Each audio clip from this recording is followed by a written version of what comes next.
Maintenant, nous allons passer à la session suivante qui s'appelle les interactions des organismes vivants. Donc, je vais demander à venir sur l'estrade au projet CIPRE, au projet Abalim de venir en même temps et au projet Mirage.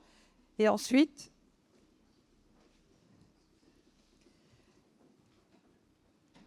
donc je vous laisse la parole.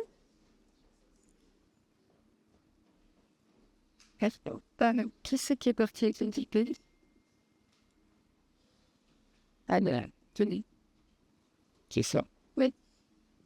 Merci, les couilles d'avance. Ouais. Oui. Bonjour à tous.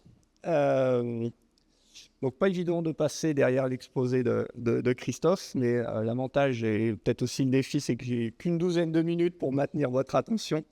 Donc, je vais démarrer tout de suite sans plus tarder. Donc, pour vous parler de CIPRE et de vous parler comment, dans l'action CIPRE, nous avons mobilisé l'agroécologie et quels enseignements nous en avons tirés. Allez-y, continue. Pardon, il y a un petit bug. Pas de souci, merci. Donc, qu'est-ce que CIPRE? Son ambition, son originalité. Donc, CIPRE, d'abord, c'est une action inter-institut pilotée par Arvalis, l'Institut technique de la betterave, et Terrinovia. Sa finalité, la transition vers des systèmes de culture multiperformants. Donc, ça veut bien dire qu'on s'inscrit dans le contexte qu'a présenté Christophe. Ça me permet de passer plus vite, mais pour réinsister sur le fait qu'effectivement, nous, on n'a pas cherché à sectoriser, mais à dire, voilà, il y a un ensemble d'éléments contextuels qui imposent d'aller vers la multiperformance. La multiperformance, dans le CIPRE, on l'a définie comme la nécessité de concilier la productivité, la rentabilité, les faibles impacts environnementaux. Et dans les éléments de contexte dans lesquels on s'est positionné, c'était de se dire, on voit bien qu'il faut plus que optimiser les systèmes actuels, il faut vraiment qu'on engage une transition pour reconcevoir des nouveaux systèmes si on veut réussir à atteindre cette multiperformance. Donc, cette approche systémique que l'on a conduite, elle nous a quasiment imposé de nous associer avec les 3 instituts de grande culture, donc je les ai cités, Arvalis, Terrinovia et l'Institut technique de la betterave, pour aborder cette échelle systémique. Et on a aussi, dans le CIPRE, mobilisé des agriculteurs et des partenaires locaux pour s'inscrire aussi dans des démarches de co-innovation.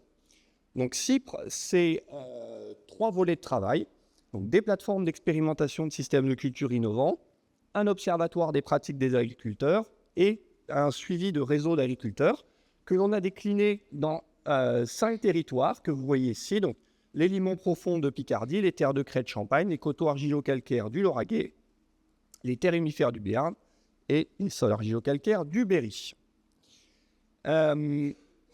Donc, dans CIPRE, on a aussi fait le pari, ou plutôt l'hypothèse au départ, que pour atteindre la multiperformance, il fallait mobiliser les principes de l'agroécologie. Ce qui fait que dans les systèmes innovants que l'on teste, on a combiné une diversité de leviers qu'on a évidemment adaptés à chaque situation. Mais globalement, on a des systèmes avec un allongement, une diversification des rotations, pour créer des ruptures dans le cycle des bioagresseurs notamment. On a inséré des légumineuses, que ce soit en culture, que ce soit en couvert, pour introduire de l'azote symbiotique. On a optimisé et mis davantage de couverts végétaux, que ce soit en interculture, en association avec les cultures, en couvert semi-permanent, en dérobé. Tout ça pour augmenter la couverture du sol et améliorer la captation des ressources. On a réduit le travail du sol, introduit aussi de la flexibilité dans le travail du sol pour réduire les perturbations. Et on a aussi, notamment, réduit l'usage des intrants, à la fois pour valoriser les processus biologiques permis par les leviers précédemment cités, et aussi réduire les perturbations. Pour rentrer dans le concret, je vous ai montré l'exemple de ce que l'on a mobilisé dans le Lauragais. Donc, dans le Lauragais, dans l'expérimentation système, on compare un système témoin à un système innovant. Le système témoin, représentatif de ce qui se fait dans la région, mais avec des pratiques optimisées, c'est une rotation en 2 ans, tournesol blé dur, avec un labour 1 an sur 2 avant le tournesol. Et dans le système innovant que l'on a reconçu, vous voyez, je passe assez vite, mais on a un système qui est avec une rotation allongée à 8 ans, diversifiée, avec de nombreuses nouvelles cultures, avec une introduction de légumineuses, par exemple le pois chiche, le pois d'hiver, beaucoup de couverts végétaux pendant les intercultures, Des couverts aussi que l'on utilise en association, par exemple avec le colza, qui reste ensuite avec des légumineuses pérennes qui restent dans la culture suivante. On a réduit le travail du sol, on a abandonné le labour, introduit du semi-direct dans les cultures d'hiver et un travail du sol minimum, on va dire, dans les cultures de printemps. Donc voilà des exemples de stratégies que l'on a mises au point et testées. Et puis, alors ici, on va découper pas très bien, c'est un petit peu masqué, mais c'est une photo du réseau d'agriculteurs, parce qu'on a un réseau d'agriculteurs là-bas, qui travaille notamment sur l'optimisation des couverts pour essayer de limiter l'érosion. Donc voilà un peu les pratiques que l'on a essayé de mobiliser. Je rentre maintenant dans les détails des résultats, et d'abord une première vision très macro des résultats, très globale. Et je vous présente ici des résultats de la multiperformance sur l'ensemble des sites. Donc qu'est-ce qu'on voit? Donc, dans chaque colonne, donc on a nos 5 sites, le Béarn, le Berry, Champagne, Lauragais, Picardie. On y voit les résultats exprimés, donc c'est les résultats du système innovant comparés en pourcentage du système témoin pour chacun des sites et moyennés depuis le début de l'expérimentation, donc entre 2017 et 2023 sur les 7 premières années. Et donc, sur chaque ligne, vous retrouvez les indicateurs de multiperformance que l'on mobilise dans le site. Donc concrètement, si je prends cette colonne-là, cette case-là, ça veut dire que dans le Béarn, dans le système innovant du Béarn, on a une réduction de l'IFT total de 26% dans l'innovant par rapport au système témoin. Alors, qu'est-ce que l'on peut tirer de cette vision très globale des performances des systèmes? 3 choses. La première, c'est d'abord que, et si on prend le côté positif des choses, c'est que la multiperformance est possible. Si vous prenez le Béarn, vous voyez que sur l'ensemble des critères, on est en vert, c'est-à-dire qu'on a atteint l'objectif de multiperformance sur l'ensemble des critères. Donc, ce qui veut dire que le système du Béarn, le système innovant du Béarn, est multiperformant. Et on voit aussi que dans la majorité des autres situations, on retrouve du rouge, c'est-à-dire des performances dégradées dans le système innovant par rapport aux témoins, ce qui nous fait dire que dans les autres situations, l'atteinte de la multiperformance reste un défi. Qu'est-ce qu'on peut dire d'autre? Que globalement, dans les systèmes innovants, on a une réduction de l'usage des intrants et des impacts environnementaux. Sur l'ensemble de ces critères du haut, il y a une majorité de vert qui montre bien justement qu'on a progressé sur ces aspects-là, mais on a aussi une majorité de rouge sur les aspects de productivité et de rentabilité. Je ne l'ai pas détaillé ici, mais on l'a détaillé dans un travail qui a été publié. Ça s'explique en partie par des antagonismes entre performances et notamment entre l'usage des intrants et la productivité. Enfin, dernière chose, mais elle est pour nous très importante, c'est qu'on a montré que l'effet des stratégies innovantes sur la multiperformance est bien variable selon le contexte. Un exemple, c'est celui du Lauragais. On s'aperçoit que le système innovant, je vous l'ai montré tout à l'heure, il est pourtant diversifié, on a introduit une diversité de stratégies et pour autant, le système innovant, il a un IFT qui est plus élevé que le système témoin. Tout simplement parce qu'on part d'un système témoin avec un tournesol qui revient tous les 2 ans, avec un très faible IFT, en diversifiant la rotation, en mettant des nouvelles cultures qui sont plus gourmandes en IFT, on a finalement augmenté l'IFT. Ça, c'est très important pour dire attention à ne pas chercher à généraliser. C'est malheureusement des choses que l'on entend. On aimerait pouvoir généraliser, dire par exemple que la diversification, il suffit de diversifier pour être multiperformant. C'est peut-être vrai en tendance, mais pas partout. Et ça, c'est très important. Et donc, la nécessité d'adaptation locale. Donc là, je vous ai montré des résultats très globaux de performance, mais dans CIPS, on peut aussi tirer des enseignements directement valorisables par les agriculteurs sur des morceaux de système, sur des leviers, sur des combinaisons de leviers que l'on mobilise. Je prends un exemple pour illustrer ça. Donc, dans le Berry, dans ce que l'on fait dans le Berry, on part donc d'une situation de sol argilo-calcaire superficiel avec notamment comme problématique des pressions adventices très élevées, notamment des problèmes de graminées. On compare un système témoin, colza Béorge, assez typique de la région, qui spécialise pas mal les adventices graminées, et avec un système innovant. Et le système innovant, il avait notamment l'ambition de nous aider à améliorer cette gestion des adventices. Donc on a diversifié le système, on a introduit des cultures de printemps, notamment une phase de double culture de printemps, on a millet tournesol, au début c'était maïs tournesol, et c'était une phase avec 2 cultures de printemps, une flexibilité aussi dans la rotation, dans le positionnement des cultures de printemps dans la rotation. Donc ça, globalement, ça nous a permis déjà d'améliorer nettement la gestion des adventices dans ce système. et que cette innovation à l'échelle du système, sur cette stratégie de gestion des adventices, on voit, et c'est ce que je montre ici dans le tableau, qu'elle permet d'améliorer la multiperformance des cultures socles, et notamment du blé, qui est la culture un peu réputée rentable dans la région. Parce que si on regarde, donc si on compare dans ce tableau-là le blé du système témoin qui arrive derrière le colza au blé ici qui arrive derrière la succession de 2 cultures de printemps dans le système innovant, eh bien, en termes de note de maîtrise des adventices, on a une meilleure note. Donc, on améliore la maîtrise des adventices dans le blé innovant. Donc, on a un blé plus propre. Pour autant, on réduit fortement l'IFT herbicide dans ce blé du système innovant. On améliore le rendement, donc c'est lié en partie à une moindre pression adventice, mais pas que. Et on améliore nettement la marge. Donc oui, le blé est une culture rentable dans la région, mais il est d'autant plus qu'il est inséré dans un système innovant. Je passe maintenant sur le volet observatoire. Je vais aller finalement très vite sur le volet observatoire, parce que j'ai peu de temps. L'objectif de notre volet observatoire dans CIP, c'est de territorialiser les systèmes et de suivre leur évolution. Donc, en gros, je ne vais pas le détailler, mais on essaye d'analyser la proximité, la similarité des systèmes de la région par rapport au système ici en Picardie que l'on expérimente. Et ça doit nous aider à relativiser les performances des systèmes que l'on expérimente par rapport au système pratiqué par les agriculteurs et aussi de suivre l'évolution des performances des systèmes pratiqués par les agriculteurs de la région et ne pas se concentrer que sur nos 2 systèmes expérimentés dans les plateformes. Je passe au volet réseau d'agriculteurs. Donc ça, c'est un autre volet, et le 3e volet que l'on travaille, c'est le volet qu'on mobilise pour vraiment être dans la démarche de co-innovation et favoriser les transitions. Donc ça veut dire que dans CIP, on a mobilisé fortement les agriculteurs et les conseillers pour plusieurs choses. D'abord, on les a impliqués dans la conception des systèmes innovants que l'on expérimente dans nos plateformes. Donc il faut que j'aille très vite. Donc on les a impliqués, ils apportent leur expertise, ils apportent leur savoir-faire, leurs idées, leur connaissance du terroir, et on les accompagne aussi chez eux pour les aider à innover dans leur exploitation, parce qu'il n'est pas question de leur faire appliquer le système que l'on expérimente dans les plateformes, mais plutôt de les aider à trouver ce qui convient dans leur exploitation.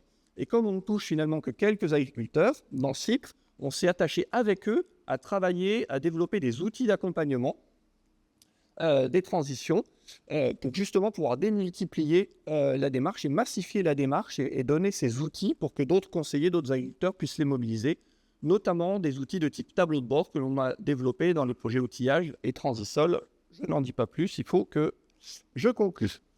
Donc, pour terminer, donc CIPRE, une action interinstitut ambitieuse de par la recherche de multiperformance que l'on vise, innovante, de par la méthodologie appliquée et aussi le partenariat qu'on a mis en place et qui apporte des réponses à la fois stratégiques et opérationnelles. Stratégique, vous l'avez vu, sur la capacité à atteindre cette multiperformance. Opérationnelle, parce qu'on en sort des conseils directement mobilisables par les agriculteurs.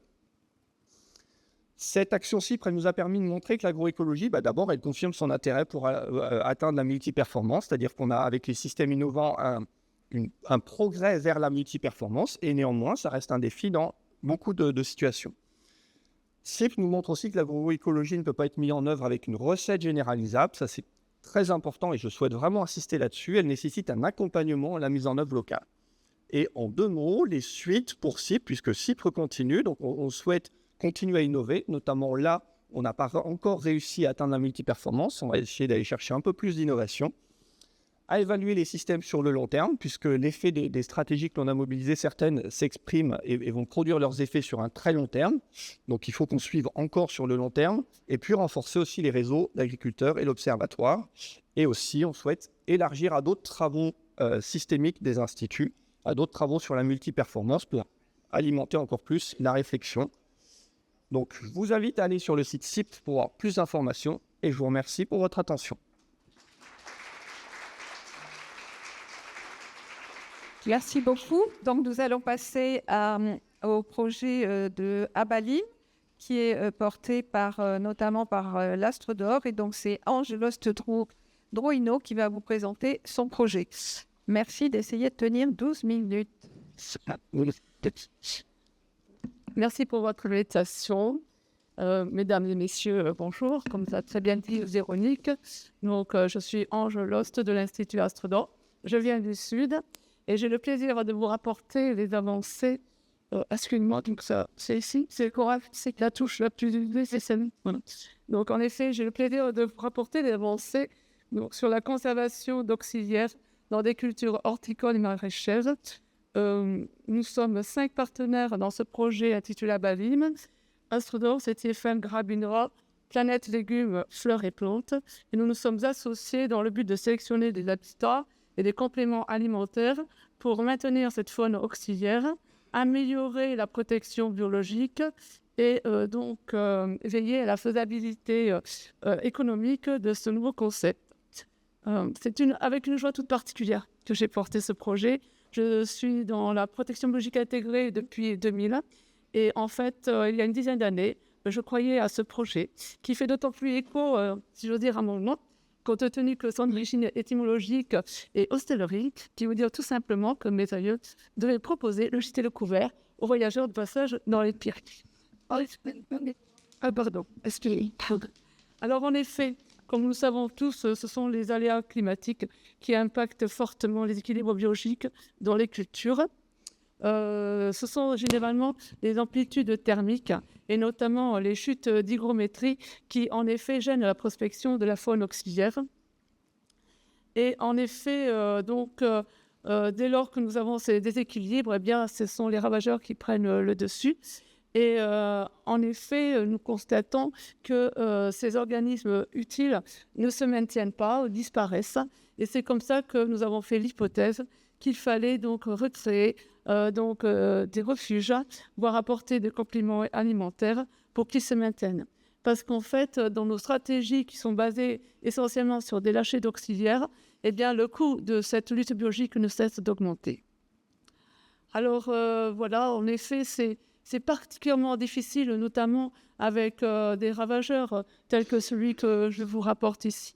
Il s'agit donc du Trips californien, qui exerce un frein terrible dans la faisabilité économique de nos cultures, d'autant qu'associé avec d'autres ravageurs, et plus spécialement les pucerons.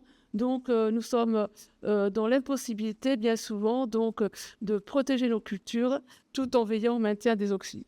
Donc, pour cela, nous avons fixé 3 objectifs, notamment rendre autonome la protection des parcelles, réduire le coût de l'indice de fréquence des traitements et bien sûr réduire l'indice de fréquence de traitement et le coût de cette protection.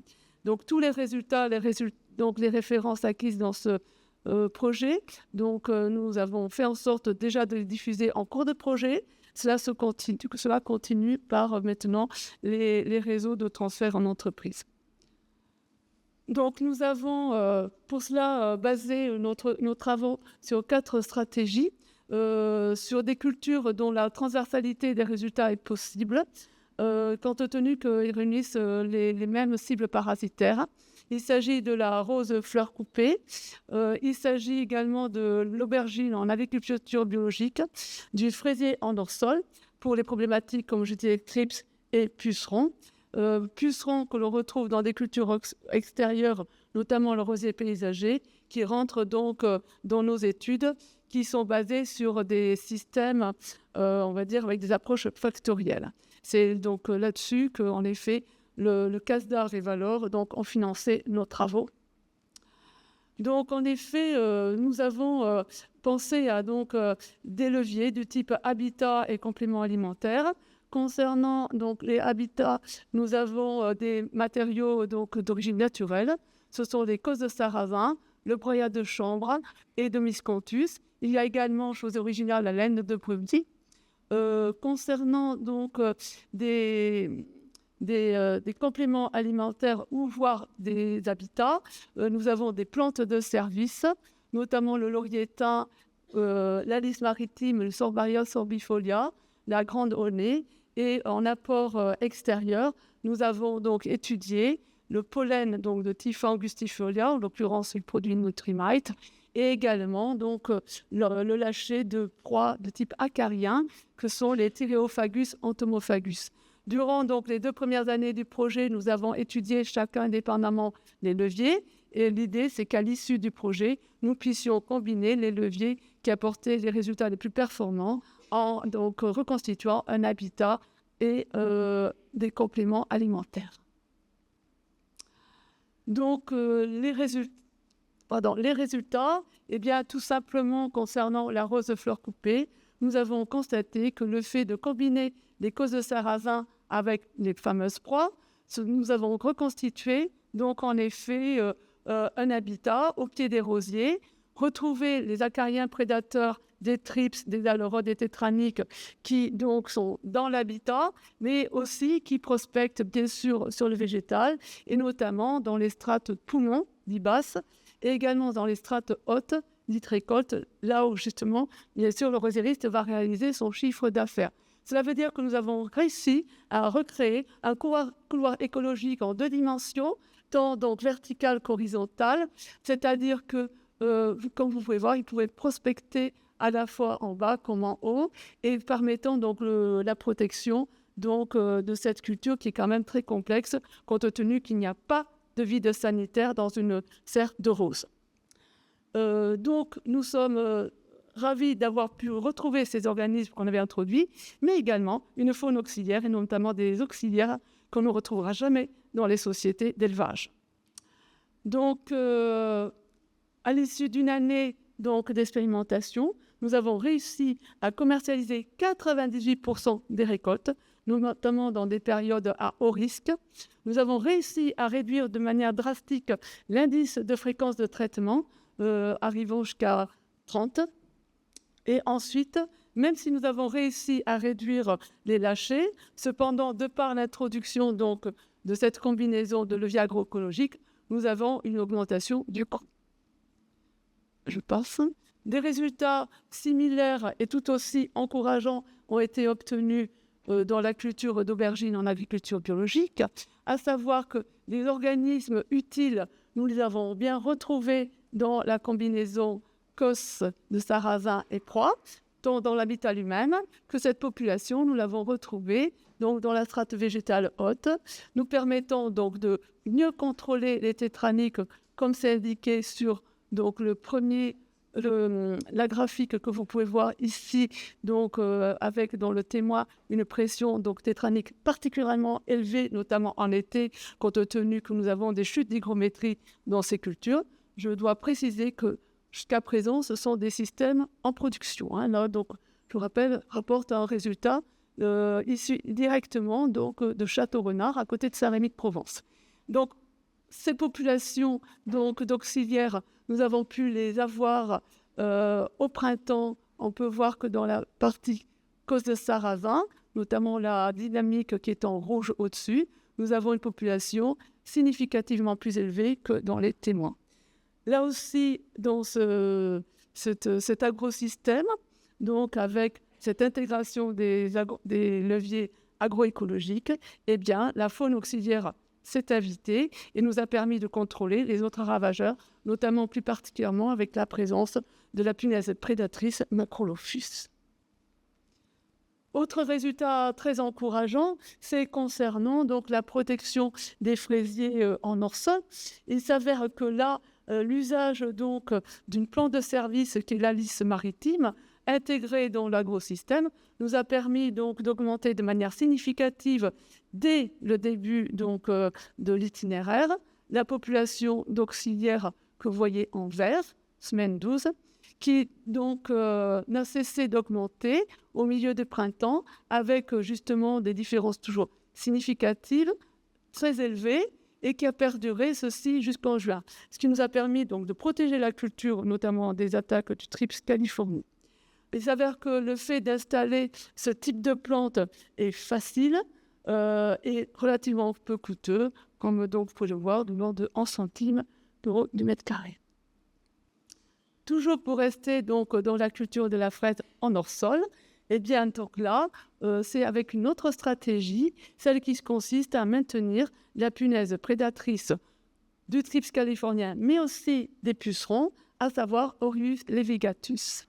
Eh bien, là aussi, nous avons, avec l'Alice maritime, pu favoriser cet organisme utile, améliorer le contrôle des pucerons, comme vous pouvez voir à travers ces courbes, puisque le témoin, c'est donc la courbe qui est en rouge.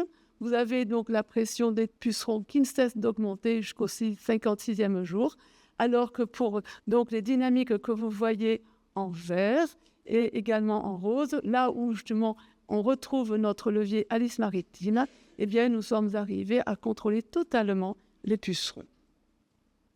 Pour rester dans le thème donc, du contrôle des pucerons, en effet, nous voyons qu'avec l'usage donc, de plantes de service dans une production de rosiers paysagers, eh bien, nous avons pu attirer donc 3 communautés d'auxiliaires, que sont les cirphes, les parasitoïdes et également des coccinelles. Les cirphes, les parasitoïdes, il s'agit des praons.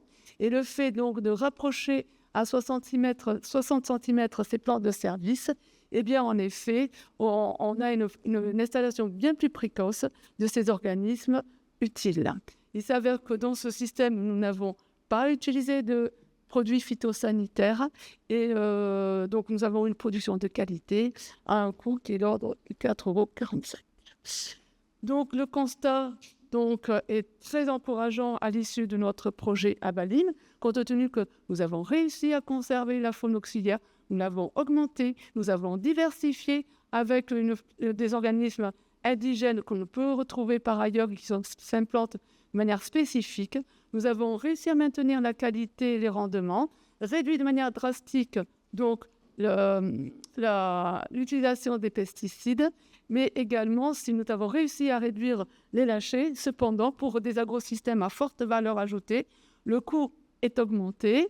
L'étude nous a permis donc d'élargir notre connaissance sur la gamme variétale et également de démontrer que par des matériaux naturels, on crée une véritable barrière aux ravageurs. Le projet Abalima donc, nous a permis de constater qu'il était possible de concevoir une protection, certes biologique, des cultures avec le respect de l'environnement et surtout la santé des professionnels. De même que les résultats donc, sont déjà pris en compte par nos réseaux donc, de développement que sont bien sûr Défi Ferme et le groupe de 30 000. D'ailleurs, il avait débuté dès la 2e année donc, du projet. De plus, l'idée d'intégrer un écosystème dans un agrosystème chemine, compte tenu que nous avons déjà dès cette année donc, le projet Gamma qui donc prend le relais pour des circuits, des itinéraires plus courts, que ce soit en maraîchage comme en horticulture. Dans le cadre de Défi XP, nous avons 2 projets en horticulture également qui vont se mettre en œuvre et nous attendons donc de pouvoir passer de manière réaliste dans la réalité à la mise en œuvre du projet Transtrips du programme Pardana. Donc, je ne pouvais pas bien sûr tout vous rapporter, mais je vous invite fortement à télécharger notre guide, qui est donc le guide référentiel et le cahier méthodologique d'Abaline. Vous retrouvez sur les sites. Les partenaires se joignent à moi pour donc remercier les financeurs, les producteurs, Madame Marie-Claude Bonicel pour ses conseils, et je vous remercie pour votre attention.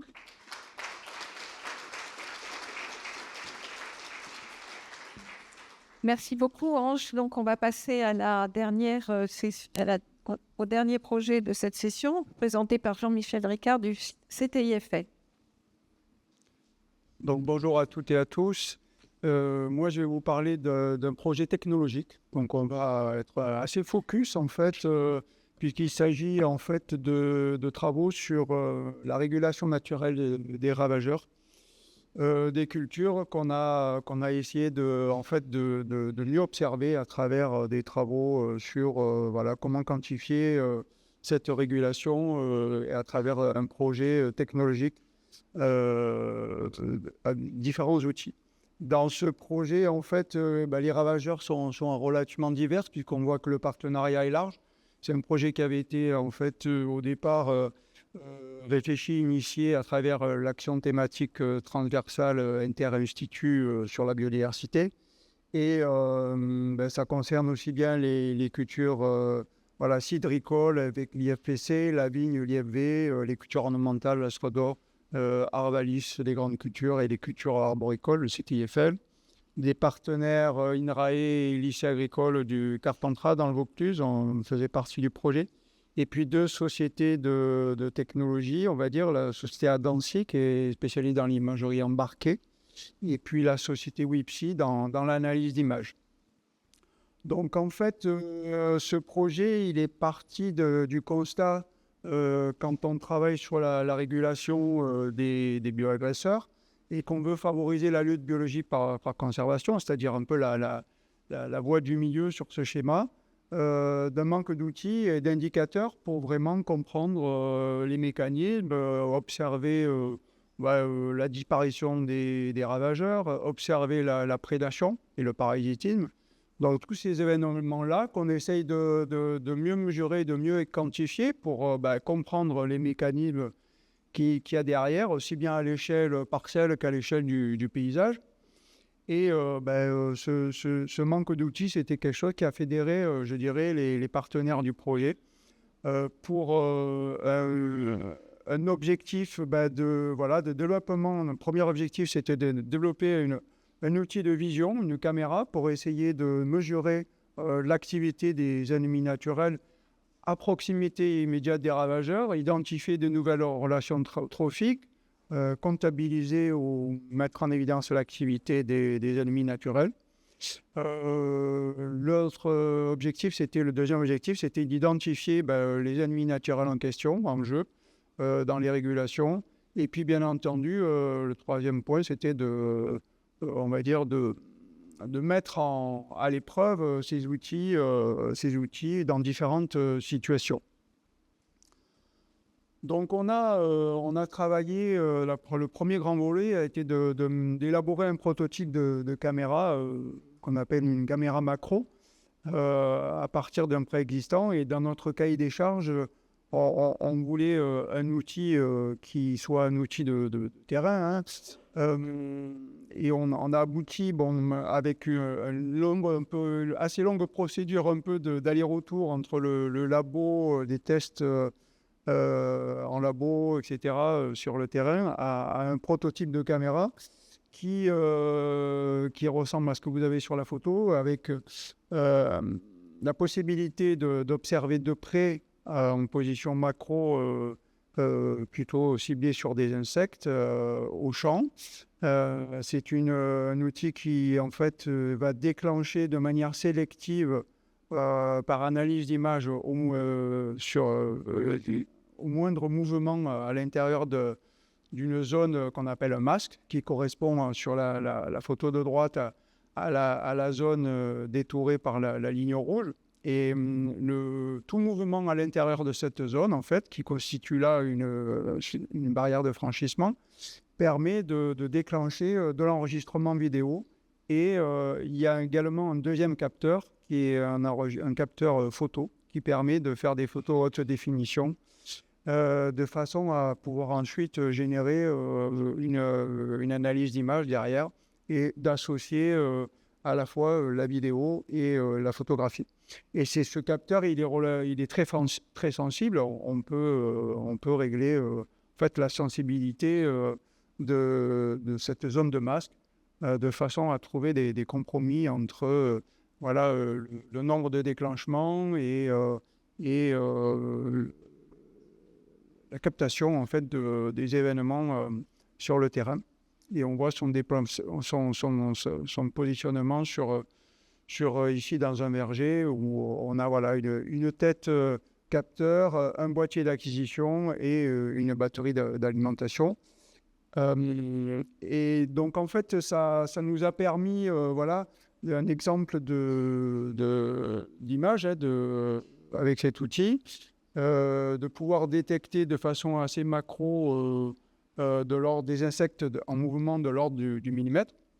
Et on a surtout utilisé cet outil dans le déploiement de ce qu'on appelle des cartes de prédation. Ce sont des proies sentinelles qu'on expose sur le terrain dans différentes situations qui permettent d'avoir des mesures un peu standardisées de la prédation.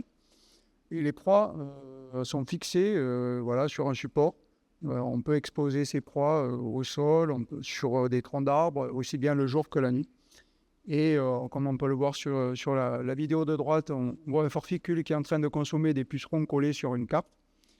Et puis aussi différentes images d'acquisition avec des proies de type larves de Carpocaps ou des chenilles de Démis qui sont une tordeuse de la grappe en vigne, et différents prédateurs, carabes, salticidés, ou aussi bien aussi des oiseaux comme un grimpereau en train de consommer des larves de Carpocaps. Ça permet en fait, à travers une première base de données, d'établir ce genre de réseau trophique, en fait. Bon, ce sont des bases préliminaires, mais qui permettent voilà, d'avoir des relations entre proie et prédateur. En l'occurrence, on peut voir que un type de ravageur, comme une larve de Carpocaps ou une tordeuse de la grappe, va être consommée par une diversité importante de prédateurs, que ce soit fourmis, araignées, carabes, chrysopes, par exemple. Et inversement, que la plupart ce qu'on appelle les auxiliaires généralistes sont des polyphages, en fait, et vont, si on prend l'exemple des fourmis, consommer de très nombreux ravageurs des cultures. Et ce qu'on a pu remarquer, cette consommation avait lieu souvent soit au crépuscule, soit la nuit, dans les parcelles. Alors ça reste relativement qualitatif à ce stade-là. Donc ce n'est pas une révolution en termes de relations, puisqu'il y a certaines relations qu'on connaît, mais tout de même, c'était intéressant en tous les cas d'avoir aussi la dynamique de la prédation. On a travaillé avec ce genre d'outils aussi en expérimentation d'aménagement agroécologique. Exemple ici avec la mesure de l'effet d'un aménagement de bandes fleuries sur la prédation de tordeuses en vigne, où on a utilisé à la fois la combinaison de cartes de prédation disposées à différentes distances de cet aménagement, 1,35 m, 75 mètres, 150 mètres, et couplé avec des caméras, ce qui a permis de mesurer ce qu'on appelle des taux de prédation, montrer que l'aménagement avait un effet, en tous les cas que la prédation, le taux de prédation était plus important à proximité immédiate de l'aménagement et diminué au fur et à mesure qu'on s'en éloignait. Et que là également, la prédation observée à l'œil de caméra et de photographie, était effectuée par des fourmis, des larves de chrysopes et aussi de manière importante et préférentielle au crépuscule ou la nuit. Le deuxième volet du projet, ça a été de travailler sur un logiciel de classification automatique. Donc pour plutôt traiter aussi bien les vidéos que les photos. Et en fait, là, l'objectif, c'est vraiment d'essayer de reconnaître sur les images et les photos les auxiliaires présents, enregistrés. Donc là, le principe, en fait, c'est de faire apprendre un ordinateur à reconnaître des individus sur des images. Alors, on peut y arriver tout simplement en constituant une base de données en fait, de photos annotées. C'est-à-dire, en fait, sur l'image, on va identifier la position de l'auxiliaire, de l'individu en question et sa nature. Et on va à partir de au moins 300 ou 400 photos du même individu, pouvoir comme ça faire reconnaître et constituer ce qu'on appelle un réseau de neurones pour identifier des classes d'objets. Ici, nos classes d'objets, ce sont des auxiliaires prédateurs et parasitoïdes. Notamment, on a travaillé jusqu'à 68 classes de différents types d'auxiliaires à différents stades, adultes, larves, œufs, qu'on peut aujourd'hui arriver à identifier. Alors, ce sont plutôt à l'échelle de la taxonomique de la famille, en fait, qu'on a déjà travaillé. Et on voit sur la photographie l'interface, puisque là, c'est pas très concret comme ça. Mais en tous les cas, pour chaque nouvel individu présenté, en fait, on a une probabilité d'appartenance à la classe qui est indiquée par le logiciel. Ensuite, on a estimé le potentiel de ces outils. On a travaillé avec l'enseignement agricole aussi pour en fait travailler avec des classes de BTS sur voilà, le rôle de la biodiversité, des nouvelles technologies, comment intégrer justement ces outils dans l'enseignement en fait. Et puis, on a aussi utilisé ces outils en démonstration, par exemple dans le projet Ecophyto-Sidra auprès d'agriculteurs pour les sensibiliser sur le rôle des auxiliaires en agriculture. Et puis, le seul point sur lequel on a été un petit peu à court à l'échelle de ce projet, c'est de travailler vraiment sur un aspect plutôt pilotage, et donc vraiment un côté opérationnel en culture. Dans le sens où, en fait, aujourd'hui, on a un projet, enfin, en tous les cas, des outils qui sont encore au stade expérimental, je dirais. On n'est pas vraiment sur de l'opérationnel pur, puisque il faut encore, ça reste quand même assez délicat à mettre en œuvre. Et il y aurait besoin de conforter un peu la robustesse de ces outils-là. Je pense qu'il y a un potentiel intéressant aussi au-delà de la régulation des ravageurs pour travailler sur des inventaires biodiversité avec ce type d'outils, moyennant amélioration de la reconnaissance automatisée, ce qui est tout à fait possible. On y travaille aussi voilà, sur d'autres groupes que les insectes, sur les oiseaux par exemple aussi, on peut faire de la reconnaissance pour des inventaires de biodiversité et il y a un réel potentiel à utiliser ce genre d'outils pour mieux connaître nos agrosystèmes, pour mieux caractériser, je dirais, les systèmes et les environnements qui sont favorables voilà, aux différents services, en tous les cas, de régulation. Je vous remercie pour votre attention. Merci beaucoup. Merci beaucoup à tous les trois. Donc maintenant, on a, on va dire, une dizaine de minutes pour les questions de la salle. On va essayer de rattraper un petit peu de retard que l'on a pris ce matin. C'était passionnant, mais est-ce qu'il y a une première question, Xavier ?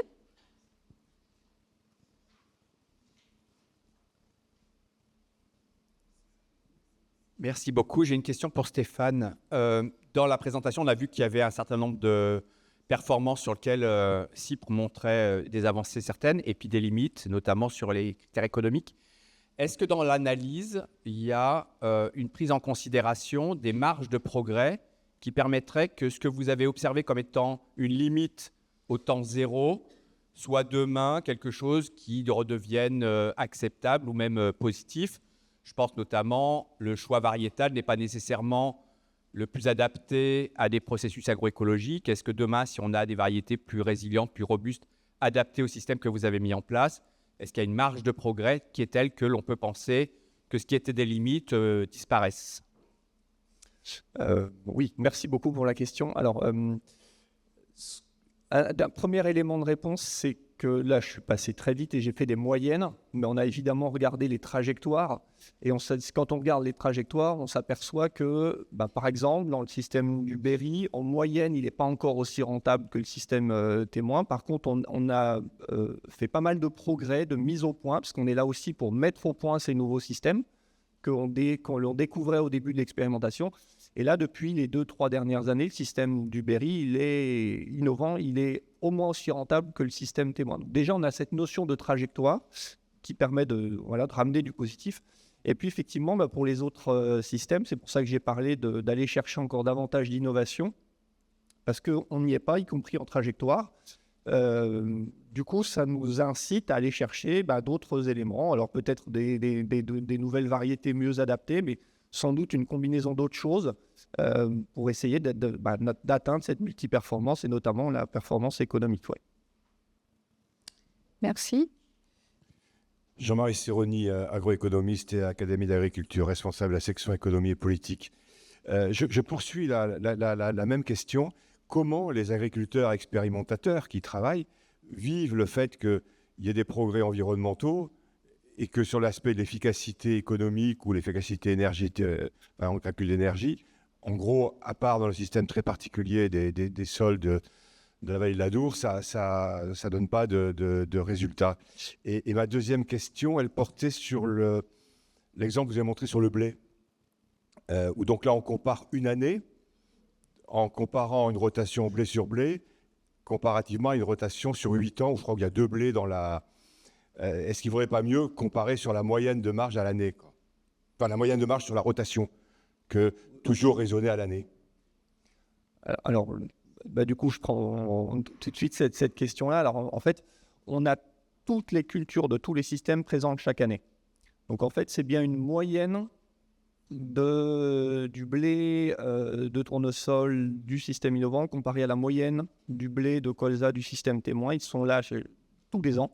Et donc, c'est une moyenne des performances de ces cultures que l'on a tous les ans.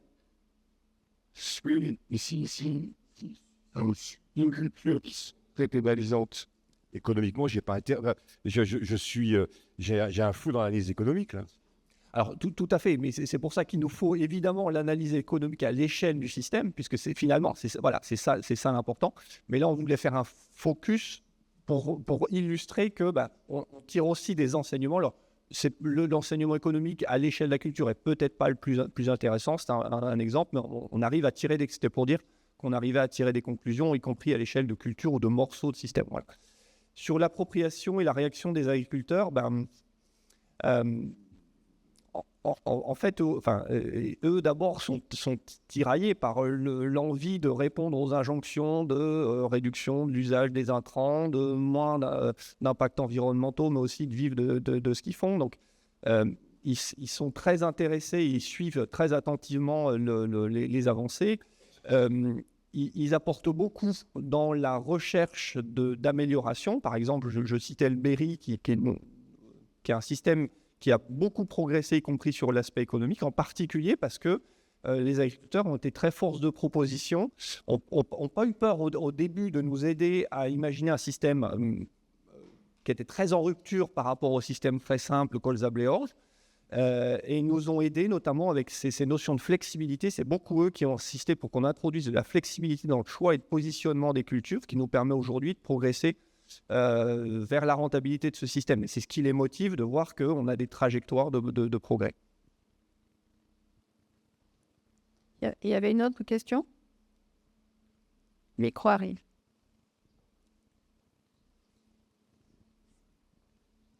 Bonjour, François Romérag de l'EPL de Saint-Paul.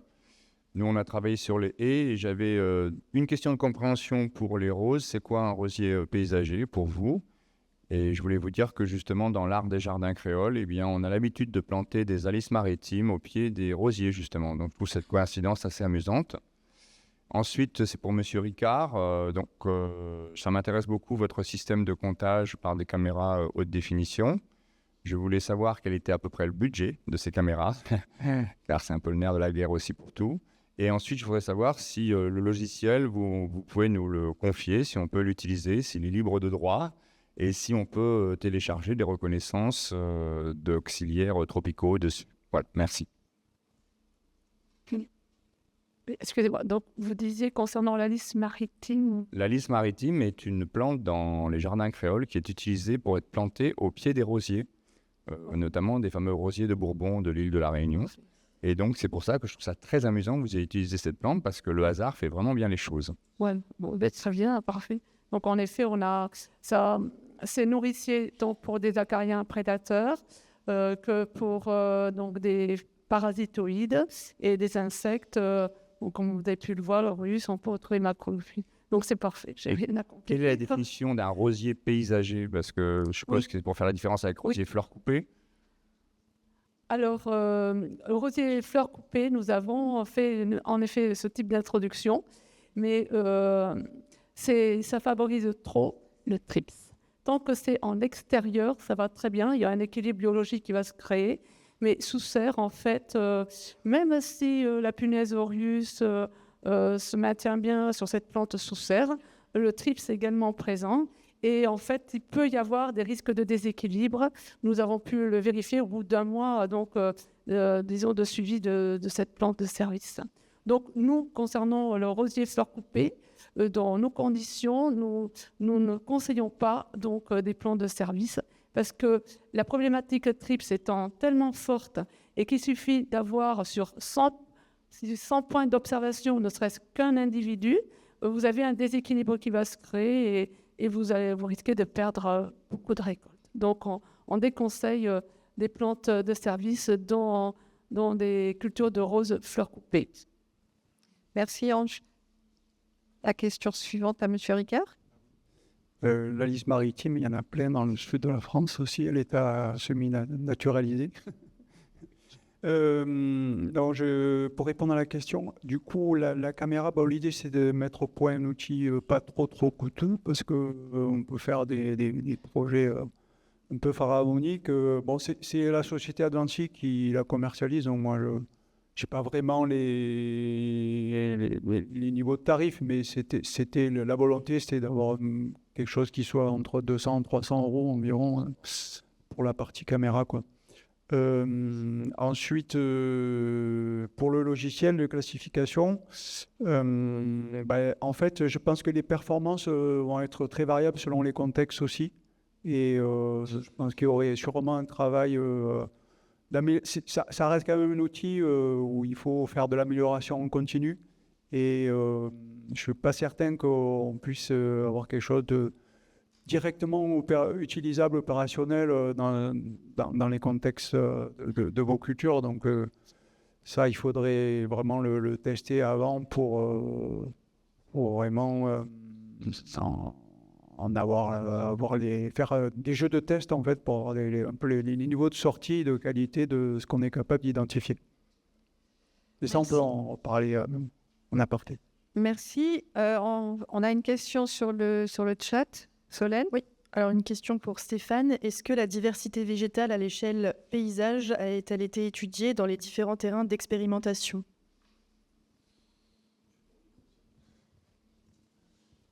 À l'échelle du paysage, non. Et là, on touche à la question de l'échelle de travail, clairement. On est resté notamment dans la partie expérimentale, on est resté sur un souhait de vouloir comparer un système témoin à un système innovant. Donc, comme je l'ai dit, on a toutes les cultures des deux rotations présentes. On a des répétitions, on a ce qu'on appelle une randomisation, donc une répartition aléatoire des parcelles des deux systèmes. Et donc, à cette échelle-là, ce n'est pas la bonne échelle pour travailler les régulations naturelles à l'échelle du paysage.